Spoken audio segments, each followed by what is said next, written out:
ಓಂ ನಮಃ ಶಿವಾಯ. ಸಮಸ್ತ ವೀಕ್ಷಕರಿಗೆ ಸಸ್ಯಾಮೃತ ಪಾರಂಪರಿಕ ನಾಟಿ ಮನೆಮದ್ದು ಈ ಕಾರ್ಯಕ್ರಮಕ್ಕೆ ಸ್ವಾಗತ ಸ್ನೇಹಿತರೆ. ಪ್ರತಿ ಎಪಿಸೋಡ್ನಲ್ಲೂ ಒಂದು ವಿಶೇಷವಾದ ಮಾಹಿತಿಯನ್ನು ನಾನು ನಿಮಗೆ ಕೊಡ್ತಾ ಬಂದಿದ್ದೀನಿ ಸ್ನೇಹಿತರೆ. ಇವತ್ತು ಕೂಡ ತುಂಬ ವಿಶೇಷವಾದ ಒಂದು ಮಾಹಿತಿಯನ್ನು ನಾನು ತೆಗೆದುಕೊಂಡು ಬಂದಿದ್ದೀನಿ. ಮಾಹಿತಿ ಏನಂತಂದರೆ, ಯುವಕ ಮತ್ತು ಯುವತಿಯರಲ್ಲಿ ಆಗ್ತಕ್ಕಂಥ ಒಂದು ಅಭ್ಯಾಸ ಚಟುವಟಿಕೆ ಅಂತ ಹೇಳ್ಬೋದು ಸ್ನೇಹಿತರೆ. ಇದನ್ನು ಯುವಕ ಮತ್ತು ಹದಿಹರೆಯದ ಯುವಕ ಮತ್ತು ಯುವಕರಲ್ಲಿ ಹಾಗೂ ಸಾಂಸಾರಿಕ ಜೀವನದಲ್ಲಿ ಕಾಲಿಟ್ಟಿರ್ತಕ್ಕಂಥವರಲ್ಲೂ ಕೂಡ ಈ ಒಂದು ಅಭ್ಯಾಸ ಇದೆ. ಅದೇ ಹಸ್ತಮೈಥುನ. ಸ್ವಇಚ್ಛೆಯಿಂದ ಇಲ್ಲ, ಸಂದರ್ಭಕ್ಕೆ ಅನುಗುಣವಾಗಿ ಹಸ್ತಮೈಥುನ ಮಾಡ್ಕೊಳ್ತಕ್ಕಂಥದ್ದು. ಈ ಹಸ್ತಮೈಥುನ ಮಾಡೋದಕ್ಕೆ ಕಾರಣಗಳೇನು ಮತ್ತು ಹಸ್ತಮೈಥುನದಿಂದ ಆಗ್ತಕ್ಕಂಥ ಪರಿಣಾಮಗಳೇನು ಅನ್ನೋದ್ರ ಬಗ್ಗೆ ಇವತ್ತೊಂದು ಸರಳವಾದ ಮಾಹಿತಿಯನ್ನು ತಿಳ್ಕೊಳ್ಳೋಣ ಸ್ನೇಹಿತರೆ. ಸಾಮಾನ್ಯವಾಗಿ ಹಸ್ತಮೈಥುನ ಮಾಡಬೇಕಂತ ಅಂದರೆ ದೇಹದಲ್ಲಿ ಆಗ್ತಕ್ಕಂಥ, ವಯಸ್ಸಿನಲ್ಲಿ ಆಗ್ತಕ್ಕಂಥ ಬದಲಾವಣೆಗಳಿಂದ ಮತ್ತು ನಾವು ಬೆಳೀತಕ್ಕಂಥ ವಾತಾವರಣ ಕೂಡ ಇದಕ್ಕೆ ಒಂದು ಪೂರಕವಾಗಿರುತ್ತೆ ಸ್ನೇಹಿತರೆ. ನಮ್ಮ ಫ್ರೆಂಡ್ ಸರ್ಕಲ್ ಇರ್ಬೋದು, ಮತ್ತು ನಾವು ದಿನನಿತ್ಯ ಮಾಡ್ತಕ್ಕಂಥ ಅಭ್ಯಾಸ ಇರ್ಬೋದು, ಹಾರ್ಮೋನಲ್ಲಿ ಆಗ್ತಕ್ಕಂಥ ಬದಲಾವಣೆಗಳಿಂದ ಕೇಳಿ ನಮ್ಮ ತಲೆ ಒಳಗಡೆ ಆಲೋಚನೆಗಳನ್ನು ಮಾಡೋದ್ರಿಂದ ಕೇಳಿ, ಮತ್ತು ಮಾಧ್ಯಮಗಳಲ್ಲಿ ನೋಡಿ, ಮತ್ತು ಸ್ವಇಚ್ಛೆಯಿಂದ ಇದೆಲ್ಲನೂ ಸೇರಿ ಒಂದು ಅಭ್ಯಾಸಕ್ಕೆ ಯುವಕ ಯುವತಿಯರಲ್ಲಿ ಮತ್ತು ಸಾಂಸಾರಿಕ ಜೀವನ ನಡೆಸ್ತಾ ಇರ್ತಕ್ಕಂಥರಲ್ಲಿ ಈ ಒಂದು ಅಭ್ಯಾಸ ಆಗೋಗಿರುತ್ತೆ ಸ್ನೇಹಿತರೆ. ಈ ಸಮಸ್ಯೆ, ಈ ಒಂದು ಅಭ್ಯಾಸ ಮಾಡೋದ್ರಿಂದ, ಈ ಹಸ್ತಮೈಥುನ ಮಾಡೋದ್ರಿಂದ ಆಗ್ತಕ್ಕಂಥ ಸಮಸ್ಯೆಗಳು ಏನು ಅನ್ನೋದ್ರ ಬಗ್ಗೆ ಒಂದು ಸರಳವಾದ ಮಾಹಿತಿ. ಗಂಡಸರಲ್ಲಿ ಹಸ್ತಮೈಥುನ ಮಾಡೋದ್ರಿಂದ ಏನೇನೋ ಆಗುತ್ತೆ ಅಂತಂದರೆ, ಅವರು ಹಸ್ತಮೈಥುನ ಮಾಡಬೇಕಾದ್ರೆ ಆ ಒಂದು ಅಂಗವನ್ನು ಗಟ್ಟಿಯಾಗಿ ಹಿಡಿದು ಹಿಂದೆ ಮುಂದೆ ಮಾಡಬೇಕಂತಂದ್ರೆ ಏನಾಗುತ್ತೆ, ಮಾಂಸಖಂಡಗಳಿಗೆ ಬಲವಾದ ಒತ್ತಡ ಬೀಳುತ್ತೆ ಸ್ನೇಹಿತರೆ. ಹಾಗೂ ಆ ನರಗಳ ಹೋಗ್ತಾ ನರಗಳ ವೀಕ್ನೆಸ್ ಆಗ್ತಕ್ಕಂಥ, ನರ ದೌರ್ಬಲ್ಯ ಆಗ್ತಕ್ಕಂಥ ಒಂದು ಸಮಸ್ಯೆ ಕೂಡ ಹೆಚ್ಚಾಗಿ ಹೋಗುತ್ತೆ.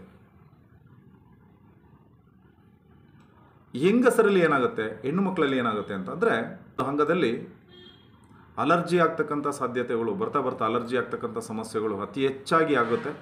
ಮತ್ತು ಅವರಲ್ಲೂ ಕೂಡ ಮುಂದುವರೆದಂತೆಲ್ಲ ಆ ಒಂದು ಆಸಕ್ತಿ ಕಡಿಮೆ ಆಗುತ್ತೆ. ಆ ಲೈಂಗಿಕ ಕ್ರಿಯೆಯಲ್ಲಿ ಆಗ್ತಕ್ಕಂಥ ಆಸಕ್ತಿ ಕೂಡ ಕಡಿಮೆ ಆಗುತ್ತೆ.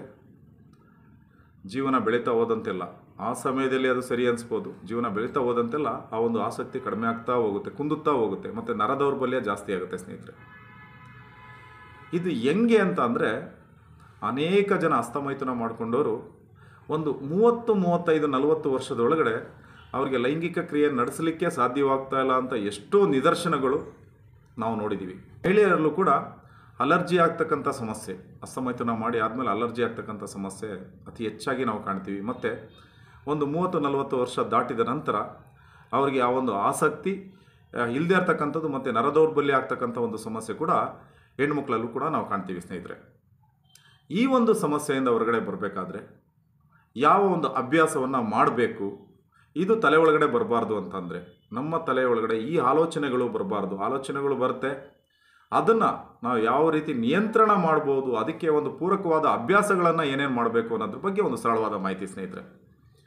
ಯಾರು ಪ್ರತಿನಿತ್ಯ ಬಿಸಿನೀರು ಸ್ನಾನ ಮಾಡ್ತಾ ಇದ್ದಾರೆ, ಈ ಅಭ್ಯಾಸಗಳಿರ್ತಕ್ಕಂಥವ್ರು ಯಾರು ಪ್ರತಿನಿತ್ಯ ಬಿಸಿನೀರು ಸ್ನಾನ ಮಾಡ್ತಾ ಇದ್ದೀರಾ ಅಂಥವ್ರು ಸ್ವಲ್ಪ ಬದಲಾವಣೆಯನ್ನು ಮಾಡಬೇಕು ಸ್ನೇಹಿತರೆ.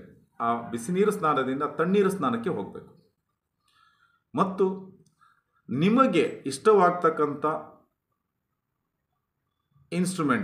ಮ್ಯೂಸಿಕಲ್ ಇನ್ಸ್ಟ್ರೂಮೆಂಟನ್ನು ಆನ್ ಮಾಡಿಕೊಂಡು ಧ್ಯಾನವನ್ನು ಮಾಡುವಂಥ ಒಂದು ಅಭ್ಯಾಸವನ್ನು ಮಾಡಬೇಕು ಸ್ನೇಹಿತರೆ. ಧ್ಯಾನವನ್ನು ಮಾಡಬೇಕು.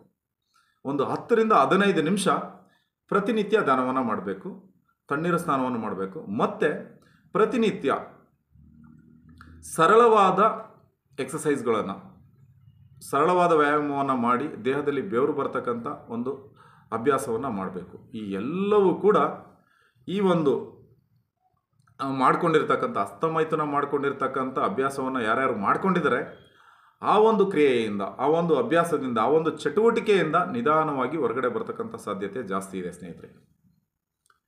ಯುವಕ ಮತ್ತು ಯುವತಿಯರು ಮತ್ತು ಸಾಂಸಾರಿಕ ಜೀವನಕ್ಕೆ ಕಾಲಿಟ್ಟಿರ್ತಕ್ಕಂಥ ಹೆಂಗಸರು ಮತ್ತು ಗಂಡಸರಲ್ಲೂ ಕೂಡ ಈ ಒಂದು ಸಮಸ್ಯೆ ಬರುತ್ತೆ. ಹೆಂಗೆ ಅಂತಂದರೆ, ಪ್ರತಿನಿತ್ಯ ಸಾಂಸಾರಿಕ ಜೀವನವನ್ನು ನಡೆಸ್ತಾ ಇರ್ತಾರೆ, ಪ್ರತಿನಿತ್ಯ ಗಂಡ ಹೆಂಡತಿ ಈ ಒಂದು ಲೈಂಗಿಕ ಕ್ರಿಯೆಯಲ್ಲಿ ಸೇರ್ತಾ ಇರ್ತಾರೆ. ಆದರೆ ಕೆಲವು ಸಮಯ ಏನಾಗುತ್ತೆ ಅಂತಂದರೆ, ತುಂಬ ದಿವಸ ಗ್ಯಾಪ್ ಆದಾಗ, ತುಂಬ ದಿವಸಗಳು ದೂರ ಇದ್ದಾಗ, ಈ ಒಂದು ಕ್ರಿಯೆಯಿಂದ ದೂರ ಇದ್ದಾಗ ಆ ಒಂದು ಚಟುವಟಿಕೆ ಮಾಡಬೇಕು ಅನ್ನುವಂತಕ್ಕಂಥ ಮನಸ್ಥಿತಿ ಬರ್ಬೋದು ಸ್ನೇಹಿತರೆ. ಒಂದು ಅಭ್ಯಾಸ ಸರಿನಾ ಸರಿ ಇಲ್ವಾ ಅನ್ನೋದ್ರ ಬಗ್ಗೆ ಒಂದು ಯೋಚನೆ ಮಾಡ್ತಕ್ಕಂಥ ಮನಸ್ಥಿತಿ, ಶಕ್ತಿ ಎಲ್ಲರಲ್ಲೂ ಇದೆ. ಇದನ್ನು ಬಿಡಬೇಕು ಅಂತ ಅಂದರೆ, ಈ ಒಂದು ಅಭ್ಯಾಸದಿಂದ ಹೊರಗಡೆ ಬರಬೇಕು ಅಂತಂದರೆ ದಯಮಾಡಿ ಈ ಒಂದು 3 ಅಭ್ಯಾಸಗಳನ್ನು ಪ್ರತಿನಿತ್ಯ ನಾವು ಪಾಲಿಸಿದ್ದೇ ಆದರೆ ನಿಧಾನವಾಗಿ ಈ ಸಮಸ್ಯೆಯಿಂದ ಹೊರಗಡೆ ಬರ್ಬೋದು ಸ್ನೇಹಿತರೆ. ಇದು ಸಮಸ್ಯೆ ಅಂತ ಅಂದ್ಕೊಂಡ್ರೆ ಸಮಸ್ಯೆ ಆಗುತ್ತೆ. ಈ ಒಂದು ಅಭ್ಯಾಸದಿಂದ ತುಂಬ ಸುಖ ಸಿಗುತ್ತೆ ಅನ್ನೋದಿದ್ದರೆ ಅದು ಮುಂದೆ ಒಂದು ದೊಡ್ಡ ಸಮಸ್ಯೆಯನ್ನು ತಂದು ಒಡ್ಡುತ್ತೆ ಸ್ನೇಹಿತರೆ. ಈ ಒಂದು ಸರಳವಾದ ಮಾಹಿತಿ ನಿಮಗೆ ಅರ್ಥವಾಗಿದೆ ಅಂತ ಅಂದ್ಕೊಳ್ತೀನಿ. ಇನ್ನು ಮುಂದೆ ಬೇರೆ ವಿಚಾರದ ಬಗ್ಗೆ ಚರ್ಚೆ ಮಾಡೋಣ. ಅಲ್ಲಿವರೆಗೆ ವಾಚ್ ಮಾಡ್ತಾ ಇರಿ ಸಸ್ಯಾಮೃತ ಪಾರಂಪರಿಕ ನಾಟಿ ಮನೆಮದ್ದು ಈ ಕಾರ್ಯಕ್ರಮವನ್ನು ಸ್ನೇಹಿತರೆ.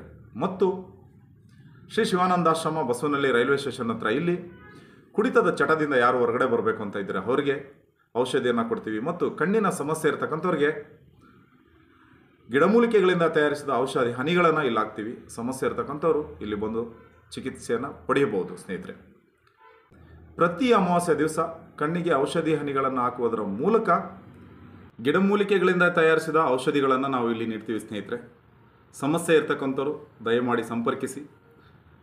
ಅನಾರೋಗ್ಯ ಸಮಸ್ಯೆಯಿಂದ ಬಳಲ್ತಾ ಇರ್ತಕ್ಕಂಥವ್ರು ಗುಣಮುಖರಾಗೋದಕ್ಕೆ ಒಂದು ಉತ್ತಮವಾದ ಒಂದು ಮಾರ್ಗ ಇದು ಸ್ನೇಹಿತರೆ. ನಮಸ್ಕಾರ.